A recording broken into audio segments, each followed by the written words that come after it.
Labdien! Esmu Uldis Amerikas, SIA LaFlora valdes priekšsēdētājs. Un šodien atskatāmies uz jūnija mēnesi. Kā jau katru mēnesi šogad LaFloras 30 gadē mēs apskatām tos notikumus, kas attiecīgajā mēnesī ir notikuši. Jūnija mēnesis kūdras ieguvējiem, ražotājiem ir pats tāds ražas mēnesis pamatā, bet šogad laika apstākļi ir tādi, kad jūnija mēnesis bija viens no tādiem dramatiskākajiem un ar tādiem lieliem izaicinājumiem. Un jāsaka tā, ka man vēlreiz jāizsaka pateicība mūsu komandai, mūsu cilvēkiem, kas šajos apstākļos tomēr spēj vēl iegūt kūdru. Protams, Daugavas labajā krastā tā situācija ir pavisam smaga, bet es uzskatu, ka nekas nav beidzies. Iegūs sezona turpināsies un noteikti mēs attiecīgos apjomus arī sagādāsim. Tātad ļoti būtisks darba apjoms ir paveikts arī LaFlora Energy vēja parka būvniecībā. Un jāsaka tā, ka šobrīd sākas tas pats nozīmīgākais un atbildīgākais etaps. Tas ir pašu vēja torņu montāža un turbīnu būvniecība. Jāsaka tā, ka mēs saskaramies ar daudziem izaicinājumiem šeit. Un viens no tiem ir arī loģistikā, un es vēlreiz uzsveru to, ka šis transports no Ventspils ostas, kur ir vēja stacija elementi, jāpārvieto līdz būvobjektam, tiek ļoti rūpīgi analizēts šis maršruts, un es domāju, nevienam nevajadzētu būt satraukumam par to, ka tas kaut kā varētu ietekmēt gan ceļu kvalitāti, gan arī dzīvi šajā transportēšanas laikā. Otrs, ko es gribētu uzsvērt, ir tas, ka ir jāpateicās patiešām par to atbalstu visā šajā būvniecības procesā no visām iesaistītajām pusēm. Gan būvnieki, gan arī, jāsaka tā, arī apkārtējie iedzīvotāji. Liels paldies viņiem, un viņi ar lielu izpratni attiecās pret šo ļoti nozīmīgo Latvijas objektu. Protams, arī vēja parku jautājums bija viena no aktualitātēm Latvijas pašvaldības savienības organizētajā sanāksmē, kur piedalījās visu Latvijas novadu pašvaldību izpildu direktori. Un, protams, pamat jautājums bija tas, kā šie vēja parki ietekmē iedzīvotājus un attiecīgā novada arī attīstību.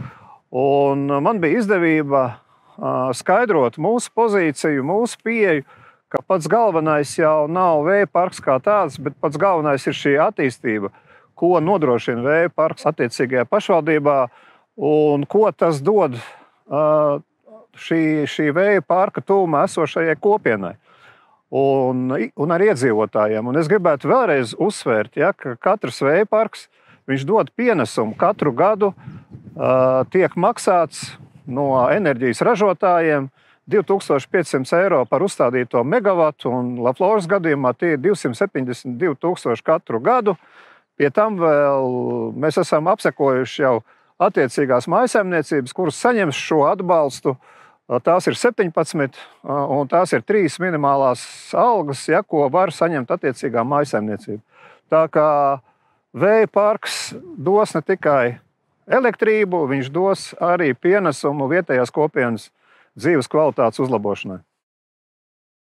Vēl ļoti būtisks manā izpratnē notikums jūnija mēnesī bija Latvijas eksportējošo uzņēmumu asociācijas iniciētais Latvijas diplomātiskā korpusa apmeklējums SIA LaFlora un, protams, arī eksportētāja kluba sesija SIA LaFlora, kur mēs stāstījām ne tikai par mūsu šo tālu izskanējušo informāciju par mūsu vēja parka projektu un attiecīgi zaļās industriālās zonas vīzijām un projektiem, bet arī tieši par mūsu ikdienas darbu, par to, ka LaFloras produkti, kūdras produkti ir pazīstami visā pasaulē un kādā veidā diplomātiskais korpus, vēstniecību līmenī varētu nes šo Latvijas produktu atpazīstamību un arī skaidrot nozīmīgumu, ko tas dod cilvēku veselībai un tai pašam mūsu labajam zaļajam kursam, jo kūdra ir tā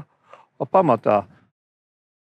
Šī gada lampas sarunu tēma, kur piedalījās arī Lafloras pārstāvu attīstības direktors Sabīna Alta, bija tieši par to, kādā veidā mēs varētu mazināt birokrātiju, jo šie ilgspējas jautājumi mums joprojām ir aktuāli. Un kā viens no pamata elementiem šeit bija, ja kādā veidā šos Eiropas regulējumus, kur notiek jau šī omnibusa veidā regulējuma apvienošana, optimizācija, ja kādā veidā to varētu pārnest uz Latvijas ikdienas dzīvi, un lai šie regulējumi tomēr sekmētu, nevis kaut kādā veidā uzstādīt barjeras mūsu uzņēmē darbībā. Ļoti ilgs un saspringts darbs notiek arī kūdras nozarē, tieši lai mēs vienoties kopīgai ceļa kartei, tam, lai nozare būtu droša par savu nākotni.